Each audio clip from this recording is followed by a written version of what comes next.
Hi, this is Theo with IdeateTV, and I am here with David Booher, writer of IDW's Dungeons & Dragons Saturday Morning Adventure. Hello. Well, hello to you. I was just at your panel earlier for the anniversary of the Dungeons & Dragons Saturday Morning Adventure, and it was packed. How did it feel to have so many people there appreciating? It's so wonderful because I grew up on the 80s Dungeons & Dragons cartoon. I absolutely loved it. And so when we were up there on the panel and we had all the new toys that came out for the cartoon that's 40 years old, and we had so many people in the audience who are so passionate about this cartoon that's decades old, it felt so good to share that passion with so many other people. Yeah, especially because the Saturday morning cartoons are often underappreciated as part of the D&D legacy, and it was really awesome to see so many people showing up for it. Now, I'm sure they're all your babies, but do you have a favorite? I love Eric. Okay. And part of the reason I love Eric is because he's so funny.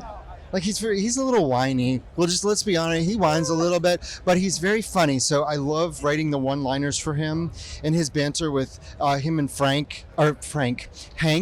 Him and Hank. Hank is like the buttoned-up leader. Let's go do this. And Eric is always throwing out barbs and insults and one-liners. He's a lot of fun. And then, as I talked about on the panel, I am very partial to Uni. Uni. The love for Uni today was just over the top. Over the top. It was so amazing.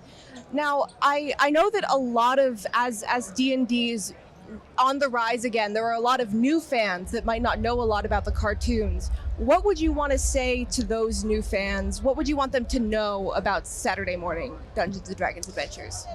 That the cartoon came from such a genuine place of passion for D&D. Mm-hmm. And the D&D umbrella has gotten so big and so inclusive that we are actually seeing the aspects of the cartoon moving into D&D proper, and we're seeing some of D&D proper moving into the cartoon perhaps. So it's these blurred lines, and the cartoon is such a celebratory aspect of the entire universe of Dungeons and Dragons that I would encourage anybody who has not seen the cartoon. It's an 80s cartoon, so it's got a particular feel to it, right? It does. But it doesn't feel dated. And the idea that the whole premise of the cartoon is the kids trying to get home, it's already got an emotional core where you are rooting for these kids. They're like Grogu, right? Yeah. We're rooting for Grogu to be okay. We're rooting for these kids to get home. Absolutely.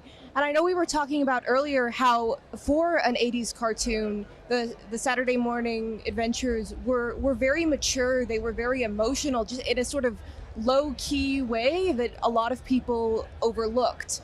How does it feel to have people appreciating that and looking back on that now? And how do you feel about going into the future and continuing that mature but still geared towards younger audiences? Sure, those are the stories that I love to write, which are fun, funny adventures, hijinks, but also with such a strong emotional core to them, an emotional drive.